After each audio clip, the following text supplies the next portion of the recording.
নবী যখন পর্দা নিয়েছিলেন, আল্লাহ নবী চলে যাওয়ার পরে সাহাবীদের ভিতরে, আনসার এবং মুহাজির সাহাবীদের ভিতরে আপনার কি না অশান্তি শুরু হয়ে গেল। আনসারদের ভিতর থেকে একজন সাহাবী উঠে বলে, নবী আমাদের কাছে এসেছে। মুহাজির সাহাবীরা বলেন, না না না, আমরা মক্কা ত্যাগ করে মদিনা এসেছি, আমাদের হক বেশি। আল্লাহ নবী সাহাবীদের ভিতরে অশান্তি লেগে গেল। আমরা হব মদিনার আপনার কিনা লিডার, আমরা হব মদিনার খলিফা। আনসাররা বলে, না না না, তোমরা হতে পারো না, মদিনার খলিফা আমরা হব। কেননা আমার নবী মক্কার জমি ছেড়ে দিয়ে অন্য কোনো জায়গায় গিয়ে ঠাঁই পায়নি। আমার নবী যখন মদিনায় ঢুকবেন, 1 মাস 1 সপ্তাহ আগে ছোট ছোট বাচ্চারা মদিনার পাহাড়ে দাঁড়িয়ে দাঁড়িয়ে গোলাপ ফুলের মালা নিয়ে, আপনার কিনা সুন্দর সুন্দর ফুলের মালা নিয়ে মদিনার পাহাড়ে অপেক্ষা করছিলেন। আমার নবী আসবেন, আমার নবীকে আমরা সালাম জানাবো, আমার নবীকে আমরা সম্মান জানাবো। এই যুবক জনেরা, একটা কবিতা আমরা পড়ি, তলা আল বদরু আলাইনা মিন সানিআতিল বিদাই ওয়াজাবা শুকরু আলাইনা মাদা লিল্লাহি দাই। এটা পড়ি না? এই যুবক জানেরা, খোদার কসম ওই দিনটা এত আনন্দের দিন ছিল। নবী আমার প্রত্যেকটা দিনে সাহাবীরা পাহাড়ের উপর দিয়ে আপনার মক্কার রাস্তার দিকে তাকিয়ে আছে, এই রাস্তা দিয়ে আমার নবী আসবেন। একজন সাহাবী মনে করে, আমার নবীর যে উটের উপরে বসে আসবেন, ওই উটের লাগামটা ধরে সোজা আমার বাড়িতে নিয়ে যাব। প্রত্যেকটা সাহাবী তাদের বাড়ির ভিতরটা জান্নাতের বাগানের মতো সুন্দর করে সাজিয়েছে। আল্লাহর নবী কোনোদিন আসে না। হঠাৎ করে একদিন দেখা যায়, নবী আমার হাজার হাজার সাহাবীদেরকে নিয়ে মদিনার জমিনে যেই না ঢুকতে যাবে, মদিনার সাহাবীরা ছোটাছুটি করে দিলেন। মদিনার মেয়েরা জানালা দিয়ে আমার রাসূলুল্লাহর সুন্দর চেহারাটা দেখতে থাকলেন এবং বলতে লাগলেন, আল্লাহুম্মা যা, হাবিব এসেছে, আল্লাহুম্মা যা, হাবিব এসেছে, মুহাম্মদ এসেছে, মুহাম্মদ এসেছে। এই সোনার মানিকেরা, আজ এই সমাজের বুকে কোনো বাইরের মেহমান যদি আমাদের কাছে আসেন, কোনো একজন নেতা যদি আমাদের কাছে আসেন, সম্মান জানানোর জন্য 2 কিলোমিটার 3 কিলোমিটার 4 কিলোমিটার এরিয়ার বাইরে গাড়ি নিয়ে আমরা চলে যাই। তখনকার সময় গাড়ি ছিল না, উটের লাগাম ধরে গাধার পিঠে করে সাহাবীরা চলে যেতেন আমার নবীকে নিয়ে আসার জন্য। আল্লাহ নবী যেই না মদিনায় ঢুকবেন, মদিনার ছোট ছোট বাচ্চারা আমার নবীর গলায় মালা পরাতে লাগলেন, মহিলারা জানালা দিয়ে দেখতে লাগলেন আমার নবী এসেছে। খোদার কসম, আল্লাহর নবী আমার কিতাবের ভিতরে বলেছেন, ওই সময় মদিনাবাসীরা যে আনন্দ উপভোগ করেছে, আমি রাসূলুল্লাহ আমার জীবনে তার চাইতে খুশির দিন কোনোদিন দেখি না। আজকে আমরা সেই দিনগুলো ভুলে গিয়ে আমরা 1 জানুয়ারিকে আমরা বিশাল কিছু মনে করে নেই। মুহররমে আমাদের ইমাম আমাদের জন্য শহীদ হয়েছে, ওই দিনে আমরা মিলাদ মাহফিল না দিয়ে আমরা 1 জানুয়ারিতে আপনার কিনা 26শে জানুয়ারি বিভিন্ন ধরনের খারাপ কাজে আমরা লিপ্ত হয়ে যাই। এই যুবক জনেরা, বলার উদ্দেশ্য হলো একটা, আল্লাহ নবী জামানায় নবী আমার চলে যাওয়ার পরে আনসার এবং মুহাজিরদের ভিতরে অশান্তি লেগে গিয়েছে। সাহাবীদের ভিতর থেকে কেউ বলে হযরত ওমরকে আপনার কিনা খলিফা করা হোক। হযরত ওমর এমন একজন নেতা ছিলেন, সে নিজে কোনোদিন নেতার দায়িত্ব নিতে চায়নি। বললেন, না না, আবু বকর থাকতে আমি কোনোদিন নেব না, আবু বকর কোনোদিন নিতে চাইনি। উসমান থাকতে আমি কোনোদিন চেয়ারে বসতে পারবো না, মদিনার গভর্নর হতে পারবো না। উসমান বলেন, হযরত আলী থাকতে কোনোদিন এই দায়িত্ব মেনে নেব না। এই যুবক জনেরা, আল্লাহর নবী আমার চলে যাওয়ার পরে রাসূলুল্লাহর প্রধান সাহাবী হযরত আবু বকরকে আমির বলে মেনে নিয়েছেন, নেতা বলে মেনে নিয়েছেন। আবু বকর যখন চলে গেলেন, হযরত ওমর চলে আসলেন। আল্লাহর নবী সাহাবী উমারের জামানায় কি এমন আইন ছিল বাবাজি, আজ আমাদের সমাজের ভেতরে কত যুবক ছেলে কত খারাপ কাজে লিপ্ত হয়। কিতাবের ভিতরে পাওয়া যায় কোন একটা ছেলে যদি অচেনা একজন নারীর সাথে মেলামেশা করে, জেনা যদি করে, কিতাবের ভিতরে পাওয়া যায় ওই ছেলে এবং মেয়েটাকে পাথর মেরে মেরে তাদেরকে হত্যা করে দেওয়ার আদেশ আছে। কথা ঠিক বললাম না ভুল বললাম? কথাগুলো শুনবেন। আজ আমাদের সমাজে সেই উমারের মতন আইন নেই। তখনকার সময় যদি কেউ চুরি করতেন, রসুল বলছেন ডাইরেক্ট তার হাতের কবজি থেকে তার হাতটা আলাদা করে দেওয়া হোক। এই আইনটা আমাদের কাছে আছে? বড় বড় চোরগুলো বাকি আছে, ছোট ছোট চোরগুলো ধরা পড়লে তাদের উপরে কঠোর শাস্তি দেওয়া হচ্ছে না, হয়নি? সাইকেল চোর, আপনার কিনা ধান চোর, চাল চোর, যত ছোট ছোট চোর আছে এগুলো ধরা পড়ছে। মোবাইল চোর, এরা মার খেয়ে মরে যাচ্ছে, কিন্তু বড় চোরগুলো ধরা পড়ছে। আজ আমাদের কাছে উমারের মতন শাসন নেই। শুনলে অবাক। হযরতে উমারের জামানায় হযরতে উমার রাদিয়াল্লাহু আনহু ছেলে ছিলেন আব্দুল্লাহ, আব্দুর রহমান। নাবিস পান করেছে। নাবিস কি গো? নাবিস। আমরা তাড়ি বলি না? তাড়ি চেনেন তো? পান্তা পচিয়ে তাড়ি করে, অনেকে করেন পান্তা পচিয়ে, অনেক খাবার পচিয়ে তাড়ি তৈরি করেন।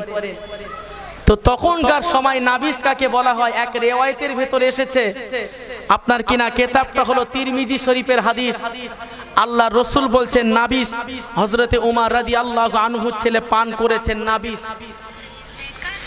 এই নাবিস পান করে, যে নাবিসটা 1 কেজি দুধে, কেউ বলেছেন খুরমা খেজুর, শক্ত খেজুর পাওয়া যায় না বাজারে, এই শক্ত খেজুর ভিজিয়ে রাখে, রাত্রে ভিজিয়ে রাখলে সকালবেলা খেলে এটা অনেক সুন্দর লাগে। শীতের বেলায় এটা বেশি ভালো লাগে, যেমন খেজুরের গুড় আমরা খাই শীতের বেলায়, খেজুরের রস। তো এই নাবিস সে পান করেছে, এর একটা সেন, একটা গন্ধ আলাদা। হযরতে উমর রাদিয়াল্লাহু আনহু ছেলে এই নাবিসটা 1 দিন 2 দিন 3 দিন 4 দিন ভিজিয়ে রেখে এটা খেয়েছেন। একদম তাড়ির মতন খেতে ভালো লাগছে, দুর্গন্ধ বার হচ্ছে। কিতাবের ভিতরে পাওয়া যায় হযরতে উমর যখন কাজ কাম সেরে বাড়িতে এসেছেন, দেখতে পাচ্ছেন যে তিনি একজন নেতা, তিনি একজন আমির। তার বাড়িতে মদের গন্ধ কোথা থেকে আসছে? মদের গন্ধ কোথা থেকে আসছে? তিনি অবাক হয়ে গেলেন, কি ব্যাপার, আমার বাড়ি থেকে মদের গন্ধ? এটা কোনোদিন মেনে নেওয়া যায় না। কার এত বড় সাহস যে মদ পান করেছে? আমার ভাইরা বাবাজিরা, সোনার মানিকেরা, আল্লাহ নবীর কলিজার টুকরা সাহাবী হযরতে ওমরের শাসন দেখেন। নিজের কলিজার টুকরা ছেলে আব্দুল্লাহ আবুদুর রহমান মদ পান করেননি, নাবিস পান করেছেন। এই যুবক জওয়ানেরা, তানার ছেলেকে ধরা হলো। আমার কলিজার টুকরা ছেলে, কি ব্যাপার, কি ব্যাপার, কি এমন জিনিস তুমি পান করেছো? কি এমন খাবার তুমি খেয়েছো? তুমি নেশা কেন করেছো? তুমি কি জানো না নেশা করা বড় অন্যায়? ও যুবক ছেলেরা, একটাবার কানটা খাড়া করে শোনো ভাই, এই নেশা এমন একটা খারাপ জিনিস। ওমরের আইন যদি আমাদের সমাজের ভিতরে থাকতেন, হযরতে ওমরের ছেলে যেই না নেশা করেছেন, আব্বা জান, আব্বা জান, আমি মদ পান করি না, আমি নাবিস খেয়েছি, কোনোদিন মদ পান করি না। আব্বা জান, আপনি চেক করে দেখতে পারেন। আপনার বিশ্বাস যদি না হয়, ওই দেখেন, ওই আপনার ছোট্ট কেতলির ভিতরে নাবিস রাখা আছে, নাবিস পান করেছি, মদ পান করি না। আল্লাহর নবী সাহাবী কোন রকম মেনে নিতে পারছে না। ও যুবক জানেরা, আম্মা জান রুমানা রাদিয়াল্লাহু আনহা বলেন, কি ব্যাপার, আমার ছেলেকে কেন ধমক দাও? ও সোনার মানিকেরা, ওমরের কথা আপনারা জানেন, যেই রাস্তা দিয়ে ওমর একবার হেঁটে যেতেন, ইবলিস শয়তান যদি দেখতে পেতেন ওমর আসছেন, ওই রাস্তা দিয়ে ইবলিস শয়তান যেত না, তার পাশের রাস্তা দিয়ে যেতেন। তো নাবিস পান করেছে, নাবিস পান করার কারণে ওমর রাদিয়াল্লাহু আনহু মেনে নিতে পারছেন না। এত বড় একজন নেতা, আমি একজন মদিনার খলিফা, সবাই আমাকে আমিরুল মুমিনিন হিসাবে মানে, আর তুই আমার ছেলে হয়ে মদ পান করেছিস। জামার কলার ধরে টানতে টানতে মদিনার মসজিদে নববীতে নিয়ে গিয়েছে। কোথায়? মদিনার মসজিদে নববী শরীফে নিয়ে গিয়েছেন। জোহরের নামাজ হয়েছে, তানার ছেলেকে মদিনার মসজিদের পিলিয়ারের গায়ে, উস্তনে হান্নানা খেজুর গায়ে আছেন, তখন ওই পিলিয়ারের গায়ে তানাকে বাঁধলেন, শক্ত করে দড়ি দিয়ে বাঁধলেন। কাকে? নিজের বাচ্চাকে। আচ্ছা বাবাজি, আমাদের সমাজের ছেলেরা যদি কেউ নেশা করে, আমরা বাপ কি সন্তানকে এইভাবে বাঁধি? কথা বলেন, বাঁধি না। আমরা আমাদের সন্তানদেরকে জাহান দিয়ে ভালোবাসি। বাপ যে জায়গায় বসে গাঁজা খাচ্ছে, ছেলে পাশে বসে সিগারেট টানছে না টানে নে?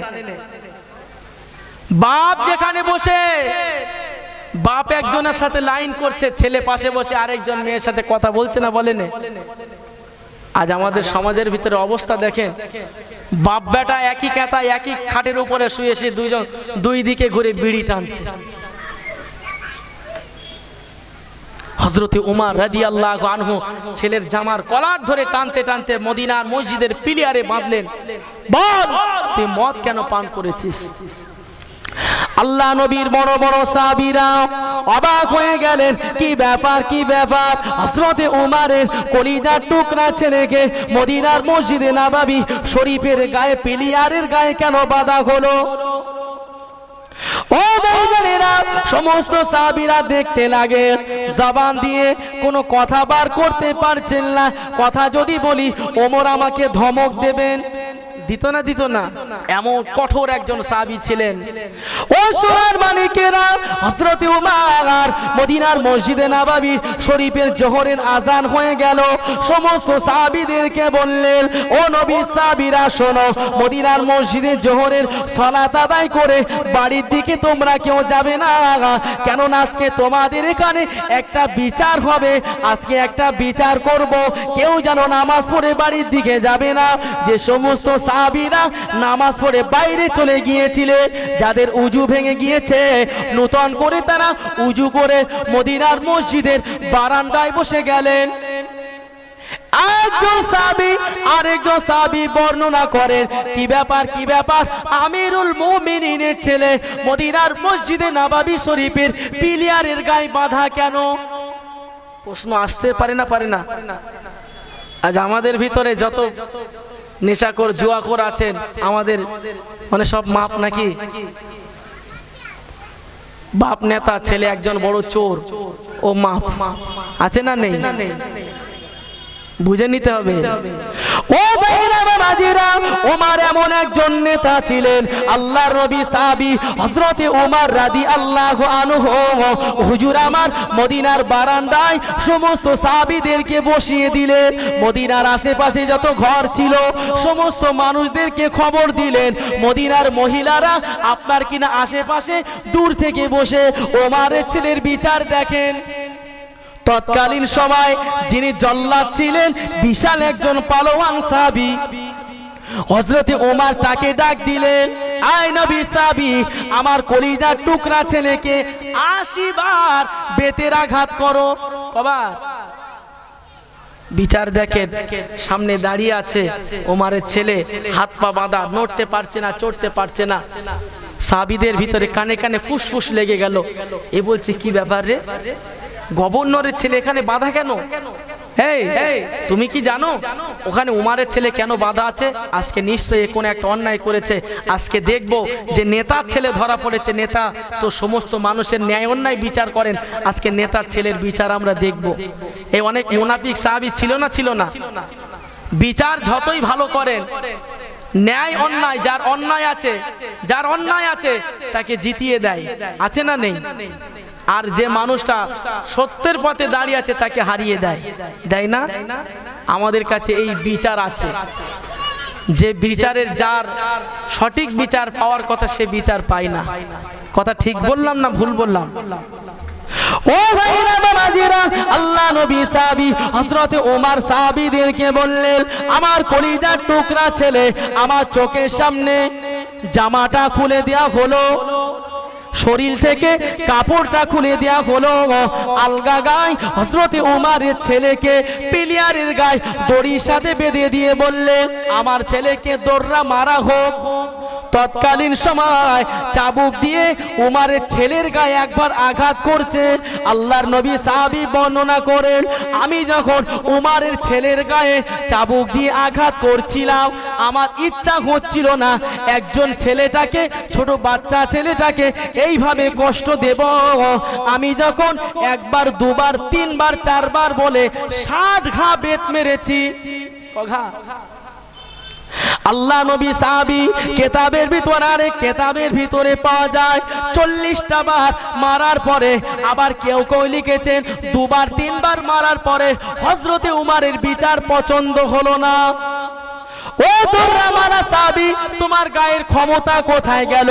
আমার ছেলেকে এত আস্তে আস্তে কেন দৌড়া মারো? আমার ছেলেকে এত আস্তে আস্তে কেন চাবুক মারো? তোমার গায়ে কি কোনো ক্ষমতা নাই? ওই সময় সাহাবী বলেছিলেন, হুজুর আমার মনে বড় দয়া হয়, আপনি একজন বড় নেতা, এতগুলো মানুষ আপনার ছেলের বিচার দেখবে, কিভাবে আমার এই হাত দিয়ে আপনার ছেলেকে আমি মারতে পারি? ও সোনার মালিকেরা, আল্লাহ নবী সাহাবী তার হাত থেকে চাবুকটা ছিনিয়ে নিয়ে খোদার কসম এক একটা করে মারে। আমার রাসূলুল্লাহর সাহাবীর ওই এক এক ঘামারের কারণে শরীর থেকে চামড়াগুলো কুচি কুচি কুচি কুচি করে ছিটকে ছিটকে মদিনার মসজিদেতে ছড়িয়ে যায়। এত তার আল্লাহ ক্ষমতা দিয়েছিলেন। একজন জল্লাদ চাবুক মারছেন, ওমর বলছেন, এই ওর সাথে কি তোর কোনো লেনদেন আছে? নিজের ছেলের উপর বিচার দেখেন। ওর সাথে কি তোর কোনো বন্ধুত্ব আছে? ও কি তোকে খেতে দেয়? এত আস্তে কেন মারছিস? তোর গায়ে কি ক্ষমতা নেই? চাবুকটা নিয়ে নিলেন, নিজে হাতে মারা শুরু করলেন। কেতাবের ভিতরে এসেছে হযরত উমর যখন একবার করে মারছে, শরীরের থেকে চামড়াগুলো, আমাদের যখন হাত পা গুলো যখন পুড়ে যায় দেখবেন এরকম হাত দিলে চামড়া সরে যায় না, এত জোরে জোরে মারছেন, খোদার কসম তার শরীরের চামড়াগুলো সরে সরে যায়। তার উপর দিয়ে মারছে। আম্মা জান রোমানা রাদিয়াল্লাহু আনহা কাঁদতে লাগলেন, স্বামিনী স্বামিনী, কি ব্যাপার কি ব্যাপার? আমার ছেলেকে এত কষ্ট কেন দাও? আমার ছেলেকে মারবেন না। আপনার কাছে ওয়াদা করি, আপনার কাছে আমার ছেলের প্রাণ ভিক্ষা চাই। এই যুবকেরা, হযরত উমর রাদিয়াল্লাহু আনহুর ছেলে বারবার যখন 40টা 60টা মারা হয়ে গেল, আম্মা জান বলেন, আর আমার ছেলেকে কষ্ট দেবেন না, আর আমার ছেলেকে মারবেন না, আমার ছেলেটা মারা যাবে। ও ভাইরা বাবাজিরা, যখন মারতে মারতে বিবি বললেন, বাকি যে 20টি বেতের আঘাত আছে, আমি বিবি ওয়াদা করেছি কিছু ফকির মিসকিনদেরকে এই 20টা বেতের কারণে আল্লাহর রাস্তায় সাদকা দিয়ে দেব। 60টা যখন মেরেছে, হযরত উমর রাদিয়াল্লাহু আনহু ছেলে এমনিতেই অজ্ঞান হয়ে পড়েছে, জ্ঞান হারিয়ে ফেলেছে। কেননা মারটা অন্য কারণে উমারের মার, উমারের মার একবার করে মারছে, যেন মদিনার মসজিদের সমস্ত সাহাবীরা থরথর করে কাঁপছেন, ভয়ে থরথর করে কাঁপছেন।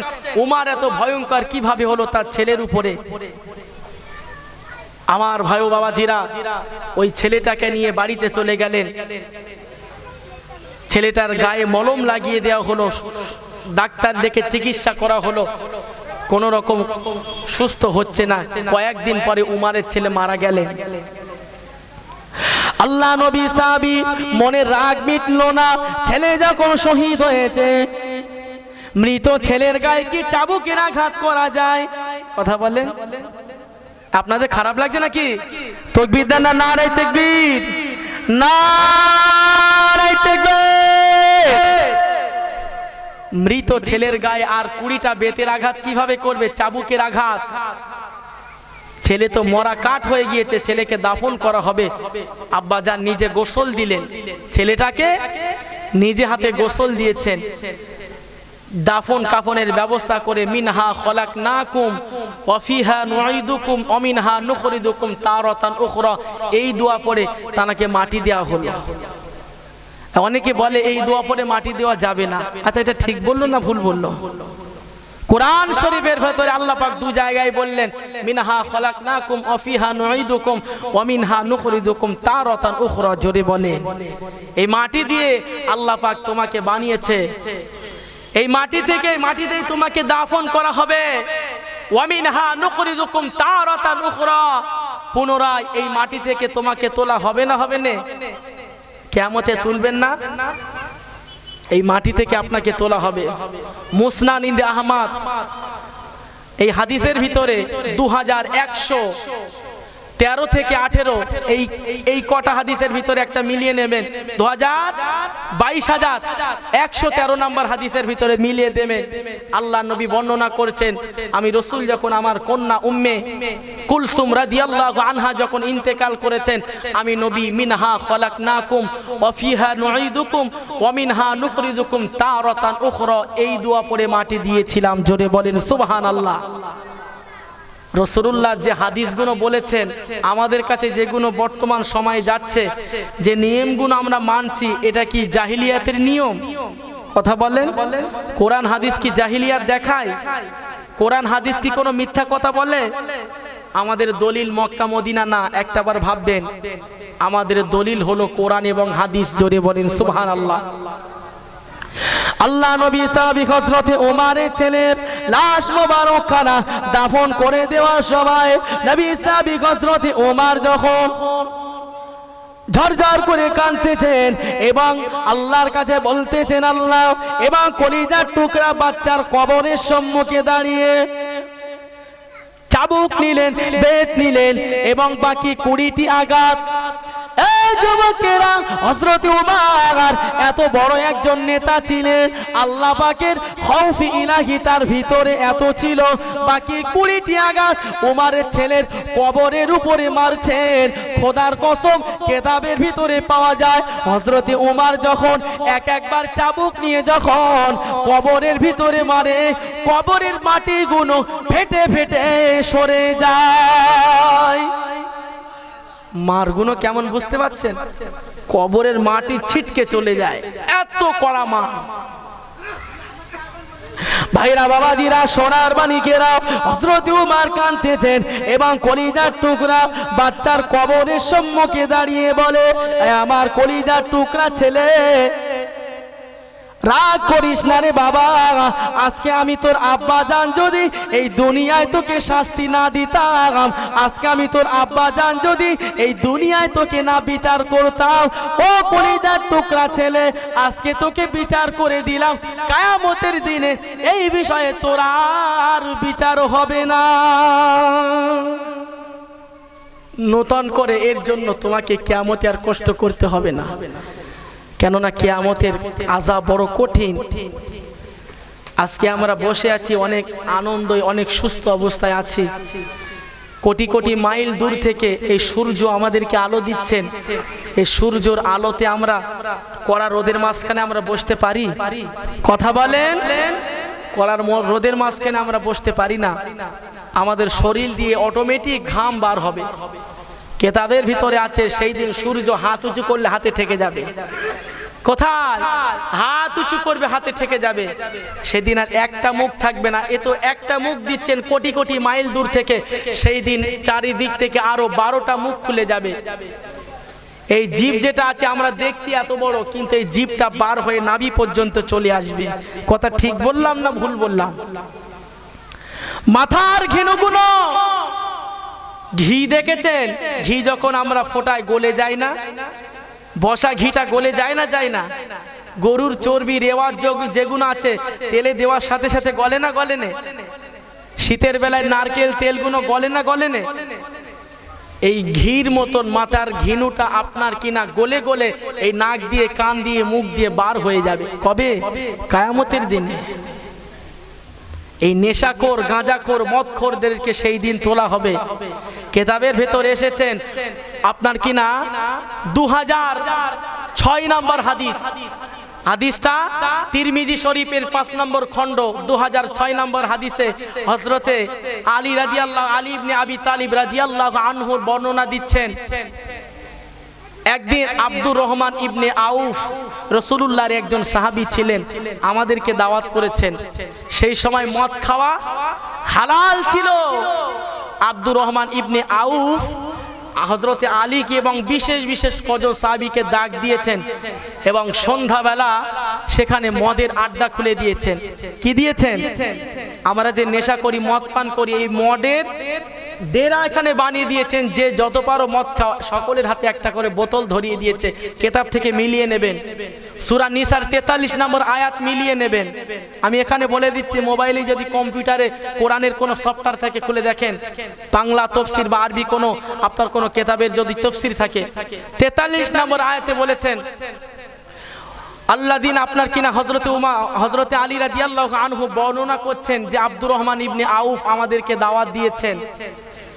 দাওয়াত দেওয়ার পরে আমাদের হাতে একটি করে মদের বোতল দিয়েছেন আব্দুর রহমান ইবনে আউফ। আমরা সুন্দরভাবে মদগুলো খেলাম, কেননা তখন মদ খাওয়া কোনো অন্যায় ছিল না। মদ খাওয়া কোনো অন্যায় ছিল না, যেহেতু এটা খারাপ, এতে উপকারও আছে কিন্তু উপকারের চাইতে ক্ষতি বেশি।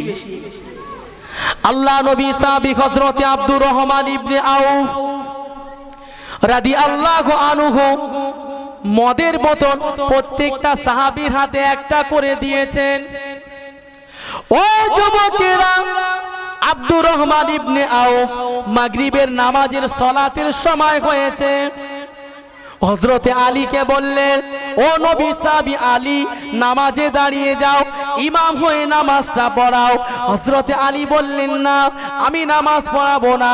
আব্দুর রহমান ইবনে আউফ ইমামের জায়গায় দাঁড়িয়ে গিয়েছেন। কোরআন শরীফের ভিতরে সূরা কাফিরুন বলে একটা সূরা আছে, কুলিয়া আইয়ুহাল কাফিরুন লা আ'বুদু মা তা'বুদুন, লা আ'বুদু মা তা'বুদুন। এর অর্থ হলো, এই বেঈমান কাফের মুশরিকেরা, তোমরা যে মাবুদের ইবাদত করো, তোমরা যে মাটির পুতুল পূজা করো, আমরা সেটা করি না। জোরে বলে, তোমরা যাকে বিশ্বাস করো আমরা তাকে বিশ্বাস করি না। এখন আব্দুর রহমান ইবনে আউফ এই মদ খেয়ে এখন নামাজে দাঁড়িয়েছেন। নামাজে দাঁড়িয়েছেন, হযরতে আব্দুর রহমান ইবনে আউফ পড়া শুরু করে দিলেন, কুলিয়া আইয়ুহাল কাফিরুন। তারপরে বলছেন, ওয়ানাহনু আ'বুদু মা তা'বুদুন। ওখানে কি আছে? লা আ'বুদু মা তা'বুদুন। সেখানে পড়ছেন ওয়ানাহনু আ'বুদু মা তা'বুদুন। অর্থাৎ, হে বেঈমান কাফির মুশরিকেরা, তোমরা যে রবের ইবাদত করো আমরাও সেটার ইবাদত করি। জোরে বলেন না নাউজুবিল্লাহ। তাহলে কিতাবের ভিতরে বলছেন হযরতে আব্দুর রহমান ইবনে আউফ কুলিয়া আইয়ুহাল কাফিরুন এই সূরাটা ভুল পড়লেন। সূরাটা ভুল পড়লেন। নেশার ঘরে সে কি বলছে সে কিছুই বুঝতে পারছে না। আচ্ছা, নেশা যদি কেউ করে, মদ্যপান যদি কেউ করে, অনেকে রাস্তায় শুয়ে থাকে না, মাতাল হয়ে রাস্তায় পড়ে থাকে না, থাকে না? কথা বলেন না রে যুবক। এই মদ পান করে অনেকে রাস্তায় দেখবেন মাতাল হয়ে পড়ে থাকে। মানুষ তাদেরকে দেখতে পারে, পছন্দ করে না, ভালোবেসে সম্মানের সাথে তাদেরকে ঘরে এনে জামাই আদর করে। আল্লাহ নবী সাহাবী আব্দুর রহমান ইবনে আউফ নামাজের ভিতরে ভুল পড়ে দিয়েছেন, কুলিয়া আইয়ুহাল কাফিরুন ওয়ানাহনু আ'বুদু মা তা'বুদুন। এর অর্থ হলো, এই বেঈমান কাফির মুশরিকেরা, তোমরা যে রবের ইবাদত করো আমি আব্দুর রহমান ইবনে আউফ, অতএব আমরা মুসলমান যারা আছি ওই রবের ইবাদত করি। ও সোনার মানিকেরা, সাহাবীদের ভিতরে মতবিরোধ সৃষ্টি হয়ে গেল। মদের কারণে নামাজের ভিতরে ভুল হয়ে যায়। মদের কারণে মানুষ কি বলে বোঝা যায় না। মদের কারণে মানুষ কোরআনের আয়াত পর্যন্ত ভুল পড়ে। আল্লাহ পাক তাই কোরআন শরীফের ভিতরে পাক জবানে বললেন, ইয়া আইয়ুহাল্লাযীনা আমানু লা তাকরাবুস সালাতা ওয়া আনতুম সুকারা হাত্তা তা'লামু মা তাকুলুন। হে ইমানদার বিশ্বাসীগণ, তোমরা নেশাগ্রস্ত অবস্থায় নামাজের কাছে যেও না, যতক্ষণ না তোমরা তোমাদের জবান দিয়ে কোন কথা বলছো তোমরা পরিষ্কার যেন সেটা বুঝতে পারো। যতক্ষণ না তোমরা যে কথাটা বলছো, কি কথা বলছো, এই কথাটা কত দূর গিয়ে পৌঁছাবে, এই কথাটা কত দূর গিয়ে ঠেকবে, কথাটা বললে আমার ক্ষতি হবে না ভুল হবে। আল্লাহর কোরআন দলিল দেয়, ইয়া আইয়ুহাল্লাযীনা আমানু, হে ঈমানদার বিশ্বাসীগণ, অতএব তোমরা মদ্যপান অবস্থায়, নেশাগ্রস্ত অবস্থায় তোমরা নামাজের কাছে যেও না। কেননা এই নেশাগ্রস্ত অবস্থায় যে থাকে ওই মানুষটা কি বলে সে নিজে জানে না। অনেকে আছে বাড়িতে মাকে বউ বলে দেয় না, হ্যাঁ, দরজা খুলে মাকে বউ মনে করে জড়িয়ে ধরে, ভাবিকে বউ মনে করে জড়িয়ে ধরে, আছে না নেই? আমার ভাই ও বাবাজিরা, খবরদার এই সমস্ত হারাম কাজ থেকে দূরে থাকেন। কেননা আল্লাহ বলছেন ওয়া হাল্লাল্লাহুল বাই'a ওয়া হাররামা রিবা, কোরআন শরীফের 3 নম্বর পারা 6 নম্বর পৃষ্ঠায় অথবা 11 নম্বর পৃষ্ঠায় প্রথম আল্লাহ বলছেন ওয়া হাল্লাল্লাহুল বাই'a ওয়া হাররামা রিবা, হে আমার বান্দারা তোমরা হালাল ব্যবসা করো, হালাল খাও, হালাল উপার্জন করো, হারাম থেকে তোমরা দূরে থাকো। আমরা হারাম কাজে লিপ্ত আছি না নাই? প্রত্যেকটা কাজে আমাদের ভেজাল আছে না নেই? হ্যাঁ, প্রতিটা কাজে আমরা হারাম খাই না? দোকানদারি করছি, মালে কম দিচ্ছে, ওজনে কম দিচ্ছে, গরিবের হক মেরে খাচ্ছি, ভাইয়ের হক আমরা বুঝিয়ে দিচ্ছি না, এতিমের মাল আমরা খেয়ে নিচ্ছি, আমার বোন যেটা প্রাপ্য, আমার বোনের যেটা পাওয়ার সেটা আমরা দিচ্ছি না। যেটা কোরআন শরীফের 4 নম্বর পারা, লান তানালুল বিররা হাত্তা তুনফিকু মিম্মা তুহিব্বুন, এই প্রথম পৃষ্ঠা থেকে একদম শেষ পৃষ্ঠা পর্যন্ত, অর্থাৎ ওই যে 12, 13, 14টা যে আয়াত আছে, বিশেষ করে নিচের যে আয়াতগুলো আছে আয়াতগুলো ফলো করবেন। ভাই বোন যারা আছেন, এই কোরআনের আইন যদি মানতেন, ভাই যতটা জমি পাবে বোন ততটাও জমি পাবে। খোদার কসম, এটা কোরআন থেকে দলিল দেব। ভাই যতটা পাবেন বোনও ততটা পাবেন। লান তানালুল বিররা হাত্তা, কোরআন যদি থাকেন খুলে দেখে নেবেন, এই প্রথম পৃষ্ঠা একদম শেষের দিকে বোন কতটা পাবে, ফুপু কতটা পাবে, একটা ছেলে কোন মহিলাকে বিয়ে করতে পারবে না, একটা ছেলে কাকে বিয়ে করতে পারবে, একটা ছেলের জন্য কোন মহিলাকে হারাম করে দেওয়া হয়েছে, একটা নারীর জন্য কোন পুরুষটাকে হারাম করে দেওয়া হয়েছে, একটা যুবক ছেলে হয়ে, একজন বিবাহিত ছেলে হয়ে কাকে বিয়ে করতে পারবে, সে তার ফুপুকে বিয়ে করতে পারবে, সে তার মায়ের বোনকে বিয়ে করতে পারবে। এগুলো আল্লাহর কোরআন শরীফের ভিতরে, এই পৃষ্ঠার ভিতরে একদম আল্লাহ পাই টু পাই সব বুঝিয়ে দিয়েছেন। এখান থেকে তোমরা দলিল নাও, জোরে বলেন সুবহানাল্লাহ। তাহলে কোরআন হলো আমাদের সব সমস্যার সমাধান, ঠিক না ভুল? একবার দরুদ শরীফ আল্লাহুম্মা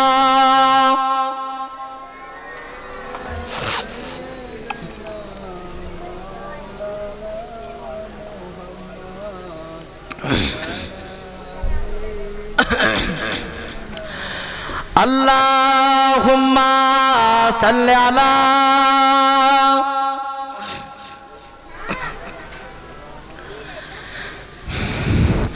সমাধান চাও যদি জীবনে মরণে, ফিরে যাও খুঁজে নাও চোখ রাখো কোরআনে। জোরে হবে না? যে কোনো সমস্যার সমাধান পেতে আল্লাহ কাকে ফলো করতে বলেছেন? কোরআন। এই কোরআনকে ফলো করো। কোরআনকে ফলো করলে তোমার কোন সমস্যায় তুমি পড়ে আছো, সব সমস্যা, সমস্ত বিপদ আপদ যা তোমার জানা দরকার আল্লাহর কোরআন সেটা তোমাকে বুঝিয়ে দেবে। জোরে বলে সমাধান চাও যদি জীবনে মরণে, ফিরে যাও খুঁজে নাও চোখ রাখো কোরআনে। সমাধান চাও যদি জীবনে মরণে, ফিরে যাও খুঁজে নাও চোখ রাখো কোরআনে। তবেই পাবে সুখ শান্তির ঠিকানা, যদি মেনে নাও তুমি মনে প্রাণে সমাধান। যদি হয় না, if you want the situation this dunya akhirat, go back have a look to the holy Quran. সমাধান চাও যদি জীবনে মরণে, ফিরে যাও খুঁজে নাও চোখ রাখো কোরআনে। এ তো চির অম্লান চির মুকুতির ডাক, এ যে মহাবাণী খোদারি কালামে পাক। এ তো চির অম্লান চির মুকুতির ডাক, এ যে মহাবাণী খোদারি কালামে পাক। এই দুনিয়ার সেই দুনিয়া, এই দুনিয়ার সেই দুনিয়া অশান্তি দূর করে শান্তি আনে। যদি হয় না, নারী দেবে সমাধান। সমাধান চাও যদি জীবনে মরণে, ফিরে যাও খুঁজে নাও চোখ রাখো কোরআনে। সমাধান চাও যদি জীবনে মরণে, ফিরে যাও খুঁজে নাও চোখ রাখো কোরআনে। এ বাণী সকলের নয় শুধু মুমিনের, যারাই চলবে মেনে ফল পাবে কোরআনের। এ বাণী সকলের নয় শুধু মুমিনের, যারাই চলবে মেনে ফল পাবে কোরআনের। ঘরে বলো কিংবা রাষ্ট্রে বলো, ঘরে বলো কিংবা রাষ্ট্রে বলো, অশান্তি দূর করে শান্তি আনে। যদি হয় না, সমাধান। সমাধান চাও যদি জীবনে মরণে, ফিরে যাও খুঁজে নাও চোখ রাখো কোরআনে। সমাধান চাও যদি জীবনে মরণে, ফিরে যাও খুঁজে নাও চোখ রাখো কোরআনে। আল্লাহুম্মা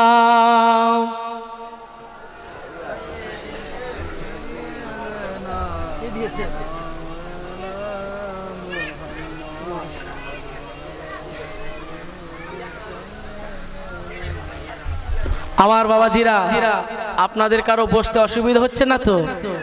মাশাআল্লাহ, তাকবীর দেন, নারায়ে তাকবীর, নারায়ে তাকবীর। আল্লাহ রসুলের জামানায় এই রকম বসা হতো, তখন তো পাকা ছিল না, মাটির সব ছিল, বুঝতে পেরেছেন?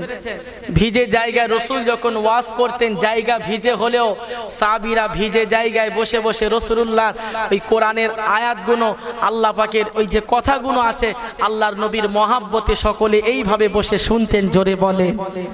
আমরা যেই জায়গায় বসে আছি, আমাদের কারো বসতে অসুবিধা হলে রাগ করবেন না, আল্লাহ পাক দিচ্ছেন, খোদার কসম, হতে পারে, গ্যারান্টি নয়, হতে পারে আজকে দিনের ওসিলায় আল্লাহ পাক তোমাকে নাজাত করে দেবেন। জোরে বলুন আল্লাহুম্মা আমিন।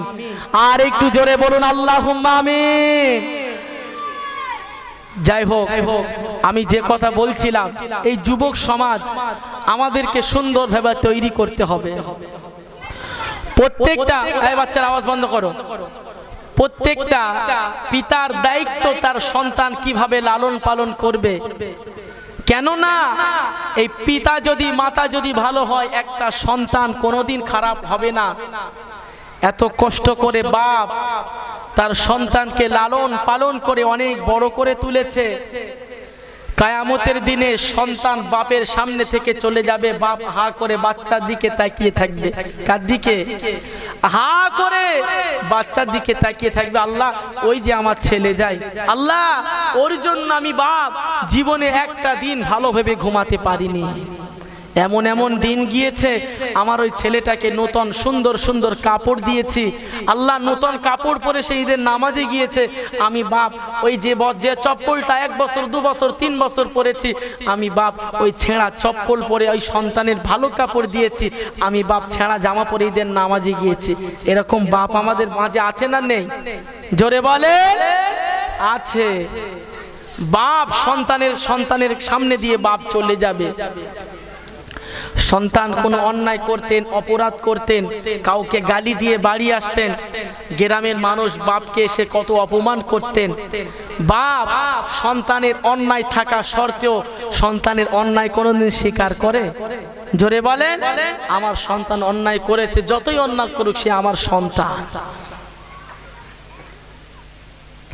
আমার ভাইরা, বাবাজিরা, সোনার মানিকেরা, ও যুবক ছেলেরা, ও মা ও বোনেরা, কেতাবের ভিতরে পাওয়া যায় নবী আমার দিন ও দুনিয়ার বাদশাহ হাবিবুল্লাহ জনাবে মুহাম্মাদুর রাসূলুল্লাহ সাল্লাল্লাহু আলাইহি ওয়াসাল্লাম এই যুবক ছেলেদের উদ্দেশ্যে, নারীদের উদ্দেশ্যে বলেছিলেন। আসহাবে কাহাফ নামে একটা যুবক সংগঠন ছিল। এই যুবক জানেরা, এই আসহাবে কাহাফ এমন একটা সংগঠন, তারা সমাজের বুকে মানুষের অন্যায়কে তারা দেখতে পারতেন না, সমাজের ভিতরে মানুষের খারাপিটা কোনোদিন দেখতে পেতেন না। একজন বন্ধু ভালো মানুষ ছিল, নেশা করছে বন্ধু, এটা কোনোদিন সে দেখতে পারতো না। বন্ধু খারাপ রাস্তায় চলে যাবে, এই খারাপ জিনিসটা তারা পছন্দ করতেন না। সেই সময়কার বাদশাহ আসহাবে কাহাফদের এই হকের প্রতি চলার কারণে এলাকা থেকে তাদের বার করে দিয়েছিলেন।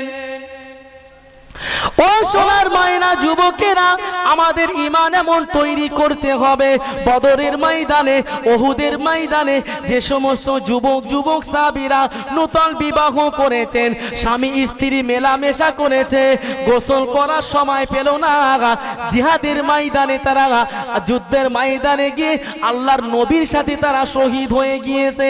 একটা কথা আপনাদের কাছে বলি, নবী আমার দিন ও দুনিয়ার বাদশাহ হাবিবুল্লাহ জনাবে মুহাম্মাদুর রাসূলুল্লাহ সাল্লাল্লাহু আলাইহি ওয়াসাল্লামের জামানায় একজন সাহাবী ছিলেন, যে সাহাবীটা হলো ন্যাংরা। কেমন সাহাবী? ন্যাংরা সাহাবী, হাঁটতে পারে না, পা নেই, হাঁটু থেকে পা কাটা। আজকে আমাদের যাদের পা আছে, হাত আছে, এই মানুষগুলো যখন পায়ের জুতো, এই বাবাজি ধ্যান দেন, আমাদের পায়ের জুতোটা যখন ছিঁড়ে যায়, ওই ছেঁড়া জুতো পরে আমাদের বাজার ঘাটে যেতে মান সম্মানে লাগে না লাগে না? হ্যাঁ, জামাটা ছিঁড়ে গেলে বাজারে গেলে মান সম্মান লাগে না লাগে না? মান সম্মান লাগে। আমার ছেঁড়া জুতো নেই, আমি আফসোস করছি, আমি যখন বাইরে যাচ্ছি দেখবেন কত মানুষের তো পা নেই, বুঝতে পারছেন না? কত মানুষের পা নেই। আমার হাত নেই, আমি আফসোস করছি, আল্লাহ আমার হাত নেই। বাইরে গিয়ে দেখছি কত মানুষের এই কোমরের থেকে নিচে এইটা কিছুই নেই, হাতও নেই। তারা কি আল্লাহর শুকরিয়া আদায় করে না? আল্লাহর নবীর একজন সাহাবী ছিলেন, নাম তার হলো তোফাইল বিন ওমর। কি নাম? তোফাইল বিন ওমর দাউসি। এই হযরতে উমর না, খলিফা উমর না, ন্যাংরা সাহাবী, পা কাটা সাহাবী, হাত কাটা সাহাবী। ও যুবক জানেরা, হযরতে তোফাইল বিন উমরের তিনজন বাচ্চা ছিলেন। কজন? যুবক ছেলে। আল্লাহর নবী জিহাদের ডাক দিয়েছেন, তৎকালীন সময় জিহাদের জন্য নবী আমার যদি কাউকে ডাকতেন, প্রত্যেকটা বাড়ি থেকে এক একজনকে যেতে হতো। কজন করে?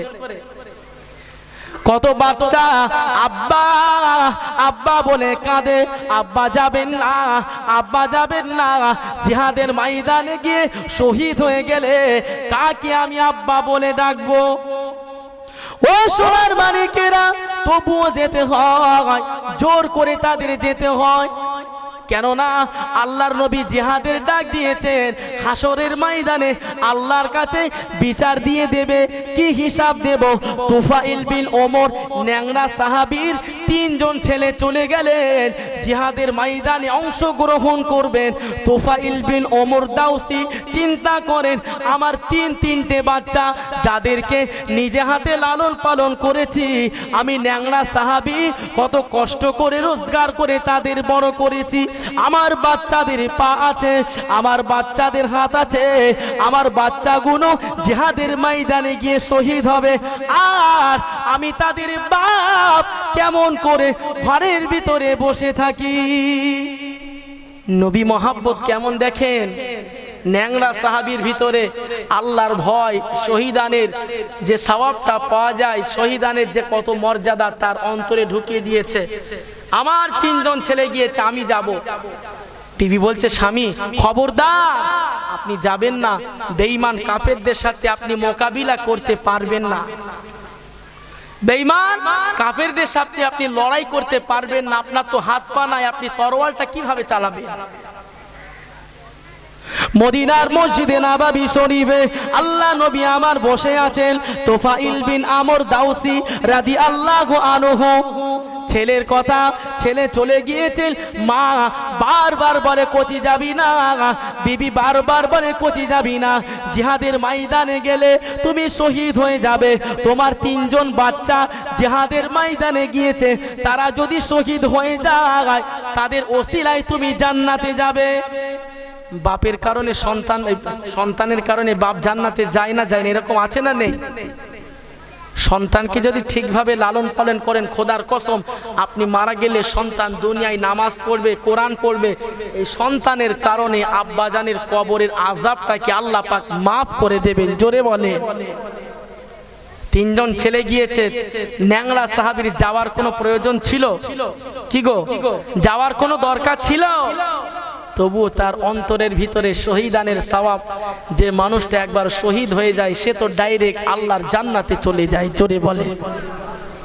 আজকে যে ফিলিস্তিনে যুদ্ধ হচ্ছেন, হামাস হিজবুল্লাহ, যে দুটো সংগঠন, আল্লাহ কোরআন শরীফের ভিতরে দলিল নেন 15 নম্বর পারা, সুবহানাল্লাযী আসরা বিআবদিহি লাইলাম মিনাল মাসজিদিল হারাম, সূরা বানী ইসরাইলের ভিতরে বলছেন ইলাল মসজিদুল আকসা। এই মসজিদুল আকসা আছে না নাই? কাবা শরীফ আছে না নেই? আমরা দেখা পাচ্ছি মানুষ কোটি কোটি টাকা, লক্ষ লক্ষ টাকা খরচ করে তারপরে সোনার নবীর দেশটা দেখার জন্য যাচ্ছে না, যায়নি? আর আল্লাহর নবীর দেশে যে একবার হালাল পয়সা নিয়ে গিয়েছে, রসুল বলছেন আমি আমার ওফাতের পরে আমি নবী আমার রওজা যে জিয়ারত করলো, আমি হাবিব জানালাম জীবিত অবস্থায় আমি নবী, সে যেন আমার সাথে মুসাফা, আমার সাথে সাক্ষাৎ করলো। জোরে বলেন, আর একটু জোরে বলেন, আর একটু চিল্লে হয় না? আল্লাহ রসুল বলছেন আমি চলে যাওয়ার পরে। তাহলে এই মদিনার জমিনে, মক্কার মাটিতে গেলে আমাদের সব আছে না নেই? কেতাবের ভিতরে পাওয়া যায় একজন মানুষ যদি হালাল ইনকাম, হালাল পয়সা নিয়ে গ্রামের মানুষকে দাওয়াত করে খাইয়ে, সে যখন চামড়ার চোখ দিয়ে কাবার দিকে যেই তার প্রথম নজর পড়বে, খোদার কসম তার শরীরের ভেতরে যত ছোটখাটো কবিরা গুনাহ আছে আল্লাহ মাফ করে দেয়। জোরে বলে। শুধু তাই নয়, আমার নবীর দেশের এত পাওয়ার আল্লাহ দিয়েছেন, ওই মানুষটা যখন প্লেন থেকে জেদ্দায় নেমে আমার রাসূলুল্লাহর ওই আরবের জমিন অর্থাৎ রওজার পাশে যেই না পা রাখেন, বাবাজি একটা ছ্যালো মেশিন দেখবেন মাটির তলা থেকে পানি টেনে তোলে না, তোলে না? পানিগুলো টেনে তোলে না হাওয়ার সাহায্যে? ঠিক তেমনি আপনি পা রাখবেন, আপনার শরীরের গোনাগুলো মাটি চুষে চুষে খেয়ে নেবে। জোরে বলে। এটাই হলো নবীর দেশ। এই দেশের সম্মান আল্লাহ অনেক দিয়েছেন।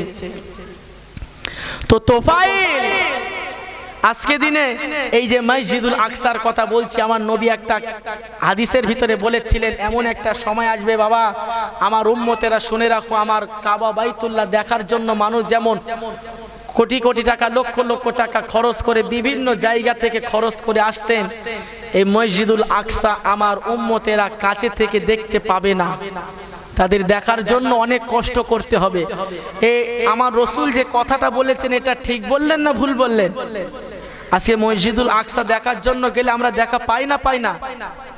ইহুদিরা ঘিরে রেখেছে, ইহুদিরা ঘিরে রেখেছে এই সেই মসজিদুল আকসা, যে মসজিদুল আকসায় 1 রাকাত নামাজ পড়লে কম বেশি 250 রাকাত নামাজের সওয়াব পাওয়া যায়। জোরে বলে। এই সেই মসজিদুল আকসা। আজকে ফিলিস্তিনের ইসরায়েল সেনাবাহিনী যাদেরকে থাকার জন্য আমরা জমি যাদেরকে লিজ দেই, তাদেরকে কি বলি? ভাগ চাষি। আমরা যাদের কাছে জমি দিয়ে রেখে, আমার বাড়ি অনেক দূর, তোমরা এসেছো মেহমান হিসাবে, যেমন মদিনার মক্কার মানুষদেরকে আনসাররা যেমন জায়গা দিয়েছিল, দেয়নি? রাসূলুল্লাহর সাহাবীদেরকে যেমন জায়গা দিয়েছিল, ঠিক তেমন এই ফিলিস্তিনে একটা অনেক বড় একটা শহর, অনেক বড় একটা দেশ ইসরায়েলকে জায়গা দিয়েছিল। ইসরায়েল কোথাও গিয়ে শান্তিতে থাকতে পারছে না। ফিলিস্তিন বললে তুমি আমার কাছে থাকো, তোমরা একটা পাঁচিল টেনে না, ওপারে তোমরা থাকবে, এপারে আমরা থাকবো, শান্তিতে থাকবো। কিন্তু সেই ইসরায়েল এমন মাথাচাড়া দিয়েছে, আজকে মসজিদুল আকসার আশেপাশে মানুষকে তো যেতেই পারছে না। ছোট ছোট বাচ্চাগুলো শহীদ হয়ে যাচ্ছে, এবং কিছু কিছু বাচ্চাগুলো দেখা যায় তারা আরবি ভাষায় বলছেন তোমরা আমাদেরকে মেরো না, তোমাদের বিরুদ্ধে আল্লাহর কাছে কালকে সাক্ষী দেবো। জোরে বলেন। আল্লাহ পাকের কাছে তোমাদের নামে নালিশ দেব।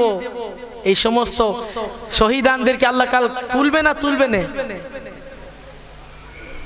কেতাবের ভিতরে পাওয়া যায় তোফাইল বিন আমর দাইসি রাদিয়াল্লাহু আনহু জিহাদের ময়দানে যাবেন, সবাই তারাকে বারণ করেন। আচর কামড়াতে কামড়াতে হাতামাতা করে উপর খেতে খেতে মদিনার মসজিদে নববী শরীফে আল্লাহর নবী রওজায় চলে গেলেন। আসসালাতু আসসালামু আলাইকা ইয়া রাসূলুল্লাহ হাবিবাল্লাহ হুজুর, আমি তুফাইল বিন আমর দাইসি জিহাদের ময়দানে যাব। আল্লাহর নবী পাক জবানে বলেছিলেন, এই তুফাইল বিন আমর দাইসি, তোমার জিহাদের ময়দানে যুদ্ধ করার মতন আল্লাহর তরফ থেকে তোমার হুকুম হয়নি। পা নাই, হাত নাই, তরোয়ালটা ধরবে কোন হাতে, ঢালটা ধরবে কোন হাতে, বল্লভটা ধরবে কোন হাতে?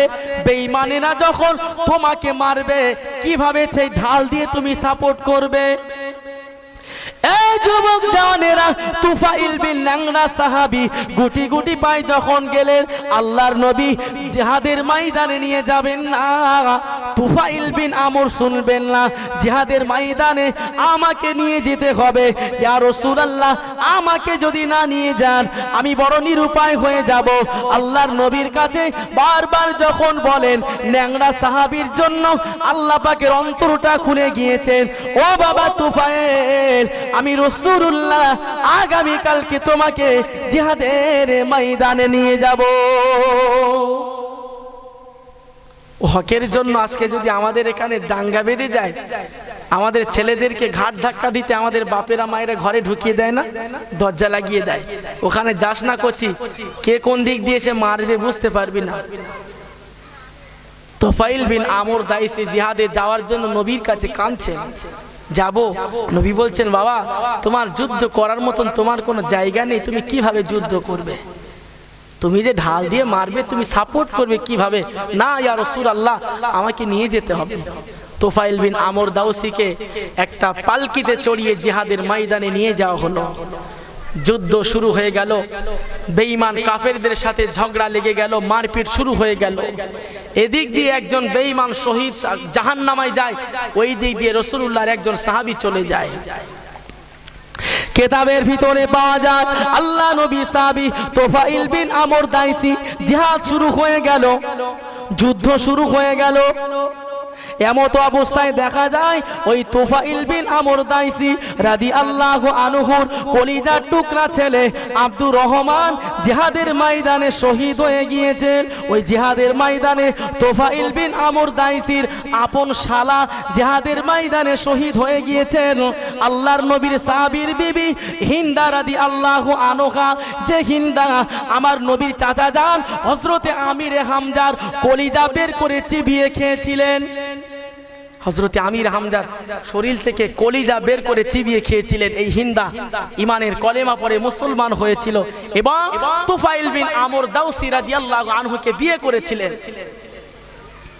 হিন্দা রাদিয়াল্লাহু আনহু চিন্তা করলেন, আমার স্বামীটা বাড়ি থেকে চলে গেল, জিহাদের ময়দানে যাবেন, জিহাদের ময়দানে গিয়ে আমার স্বামী কি শহীদ হয়েছে, আমার স্বামী বেঁচে আছে এই খবর জানার জন্য যেই না হিন্দা রাদিয়াল্লাহু আনহা একটি উটের পিঠে বসে উটের পিঠে চড়ে চড়ে যখন আপনার জিহাদের ময়দানের দিকে যেই না যেতে লাগলেন, এই যুবক জানেরা প্রতিমধ্যে আম্মাজান আয়েশাতুল হুমায়রা লাল টুকটুকে বিবি, আমার নবীর কলিজার টুকরা ছোট বিবি মা আয়েশা রাদিয়াল্লাহু আনহার সাথে দেখা হয়ে গেল। ও বোন আয়েশা, জিহাদের ময়দানের খবর কি বলো? আম্মাজান আয়েশা বলেন, এই মাত্র আমি জিহাদের ময়দান থেকে ফিরছি, আমি শুনেছি তোমার স্বামী আপনার কিনা তুফাইল বিন আমর দাইসি ন্যাংরা সাহাবী জিহাদের ময়দানে আল্লাহর রাস্তায় শহীদ হয়েছে। আম্মা জান আয়েশা বলছেন, বোন হিন্দা, এই মাত্র আমি জিহাদের খবর নিয়ে আসছি, তোমার ওই যে স্বামী আছে তুফাইল বিন আমর দাউসি ল্যাংড়া সাহাবী, তোমার একটা ছেলে শহীদ হয়েছে, তোমার যে ভাই গিয়েছিল ওই ভাইও শহীদ হয়েছে এবং তোমার স্বামীটাও শহীদ হয়েছে, যাও তাদের লাশগুলো নিয়ে আসো। আম্মা জান হিন্দা রাদিয়াল্লাহু আনহা যখন জিহাদের ময়দানে যেতে লাগলেন, এই যুবকেরা জিহাদের ময়দানে যেতে যেতে আল্লাহর নবী আমার জিহাদের ময়দানে উপস্থিত ছিলেন। হযরত হিন্দা রাদিয়াল্লাহু আনহু আল্লাহর নবীর কাছে বললেন, ইয়া রাসূলুল্লাহ, হাবিবাল্লাহ, হুজুর আমার স্বামীনি কোথায়, আমার কলিজার টুকরা বাচ্চা কোথায়, আমার আদরের ভাই কোথায়, যে ভাইকে আমি কোলে পিঠে করে লালন পালন করেছিলাম। নবী আমার পাক জবানে বলেছিলেন, ও বোন হিন্দা, তুমি জানো না ওই যে পাশে কিছু লাশ এক জায়গায় করা আছে, ওই জায়গায় তোমার কলিজার টুকরা স্বামী শহীদ হয়ে আছে। আচ্ছা, সাহাবী যে নিয়ত নিয়ে জিহাদে গিয়েছিলেন তার নিয়ত আল্লাহ পূরণ করেছে না করেনি? বুখারী শরীফের হাদিসে আছে, ইন্নামাল আমালু বিন্নিয়াত। হাদিস বর্ণনা করছেন উমর ইবনুল খাত্তাব, কোন কাজ করার আগে যদি একবার নিয়ত করো, নিয়ত করেছো তার আগে যদি মারা যাও, তোমার নিয়তটাকে আল্লাহ পাক পুরো করে দেবেন। জোরে বলেন।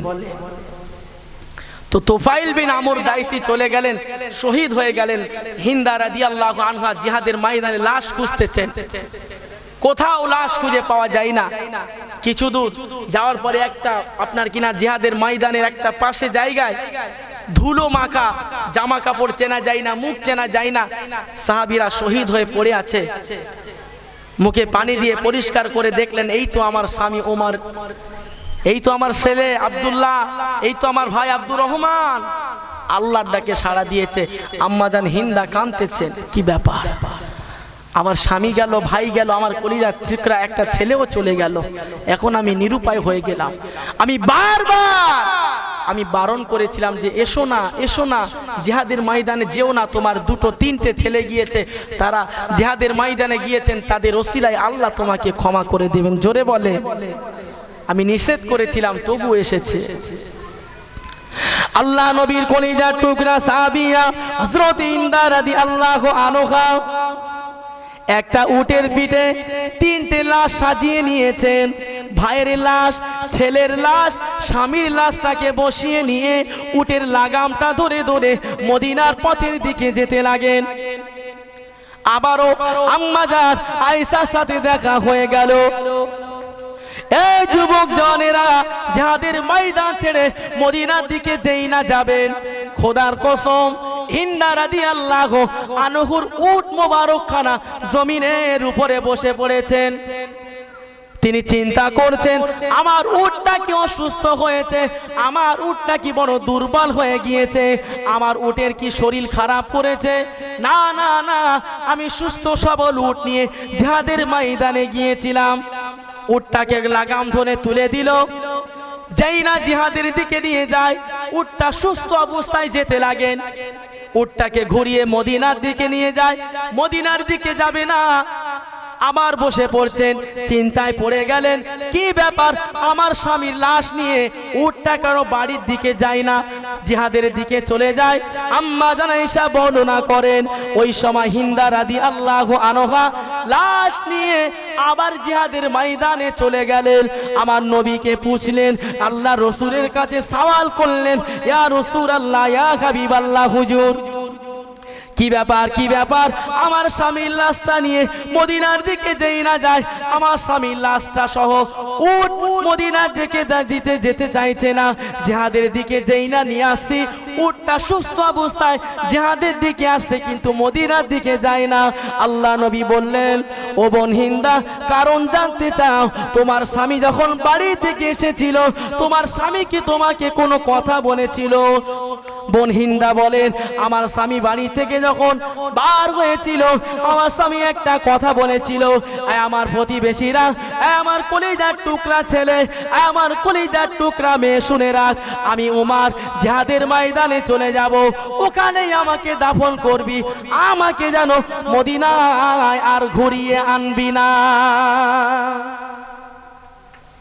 বাড়ির দিকে নিয়ে আসবি না, আমি বাড়ি থাকতে চাই না, জিহাদের ময়দানে যেখানে সাহাবীদের লাশ দাফন হবে আমাকে ওখানে দাফন করে দেবে, আমার লাশটা তোমরা বাড়িতে আনবে না, আর এই বাড়ির মুখ আমি আর দেখতে চাই না। জোরে বলে।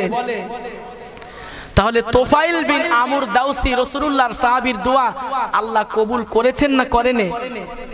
রাসূল বর্ণনা করছেন, এই বোন হিন্দা, আল্লাহ পাক তোমার স্বামীর উপরে রাজি হয়ে গিয়েছে। জোরে বলে। আল্লাহ তোমার স্বামীর উপরে খুশি হয়েছে। কেন? তোমার স্বামী যে বলেছিল আমাকে আর বাড়িতে নিয়ে আসবে না, ওখানে দাফন করে দেবে, জিহাদে আমার লাশটা দাফন করে দেবে, ওখানে আমাকে মাটি দিয়ে দেবে। আল্লাহ পাক কবুল করেছেন। এই কারণে তোমার উটটা মদিনার দিকে যাচ্ছে না। তোমার উট যতবার মদিনার দিকে নিয়ে যাও, হাঁটু গেড়ে জমিনের উপরে বসে পড়ছে। আবার উটটাকে যখন দাঁড় করিয়ে দিল, ওই উটটা আবার সুস্থ অবস্থায় জিহাদের দিকে যাচ্ছে। অতএব আমার সাহাবী তোফাইল বিন আমর দাইসির ইমানি প্রেম, ইমানি আল্লাহ পাক শাহাদাত আল্লাহ পাক কবুল করে নিয়েছেন। জোরে বলেন সুবহানাল্লাহ। ভাইরা, ইমান দেখেন কি এমন ইমান নিয়ে তারা এই পৃথিবীতে এসেছিলেন, কি এমন ইমান নিয়ে তারা শহীদ হয়েছিলেন। আজ আমাদের যুব সমাজকে ভাবতে হবে, আজ আমাদের যুব সমাজকে চিন্তা করতে হবে। আজকে সেই তোফাইল বিন আমর দাইসির মতন সাহাবী নেই। আজ এই পৃথিবীতে মানুষ নামে অন্তরের ভিতরে সব জালিয়াতি ইবলিসের চাইতে খারাপ। ভাই ভাইয়ের সাথে হয় না, বাপ ছেলের সাথে মুখ দেখা দেখি হয় না, মা মেয়ের সাথে হয় না। সমাজের বুকে এই আমাদের এই জাহিলিয়াতে যেমন ছিল, ছেলে মাকে জেনা করছে, মা ছেলের সাথে রাস্তায় আপনার কিনা খারাপ কাজে লিপ্ত হচ্ছে, সেই সমাজটা আমাদের কাছে ফিরে এসেছে। ফিরে আসেন, রাসূলুল্লাহর সাহাবীদেরকে ফলো করেন, আল্লাহর নবীকে ফলো করেন। তিনি হলেন আমাদের মডেল, তিনি হলেন আমাদের সব। আমার নবী বলেছিলেন, মান তামাসসাকা বিসুন্নতি ইনদা ফাসাদি উম্মতি ফালাহু আজরুহু মিয়াতি শাহিদা।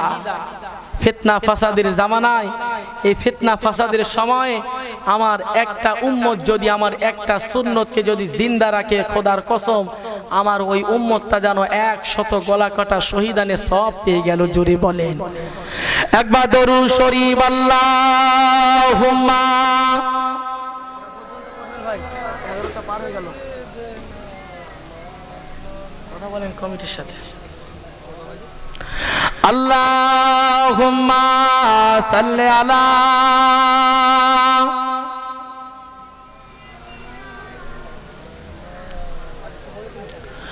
ওয়া আলা আলি। বুঝতে পারছেন? অসুবিধা হচ্ছে, একটু বলেন তাড়াতাড়ি। প্রেম আগুনে জ্বলে মরি, ও হে রব্বানা আমি যারি প্রেমে পাগল, সে তো মদিনায়। জোরে বলেন সুবহানাল্লাহ, নারায়ে তাকবীর। প্রেম আগুনে জ্বলে মরি, ও হে রব্বানা আমি যারি প্রেমে পাগল, সে তো মদিনায়। আমি যারি প্রেমে পাগল, সে তো মদিনায়। মন পাখিরে বলে তোরে, উড়ে যা তুই সেই সাগরে, যেই সাগরে গেলে পারে মিটিবে বেদনা। আমি যারি প্রেমে পাগল, সে তো মদিনায়। আমি যারি প্রেমের পাগল, সে তো মদিনায়।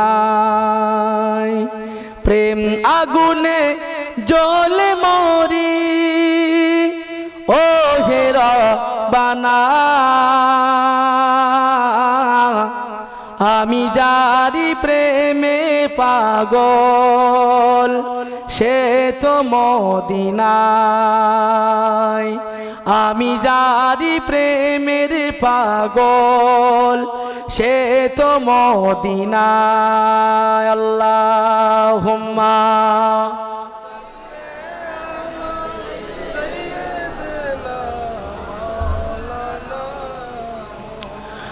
وعلى آله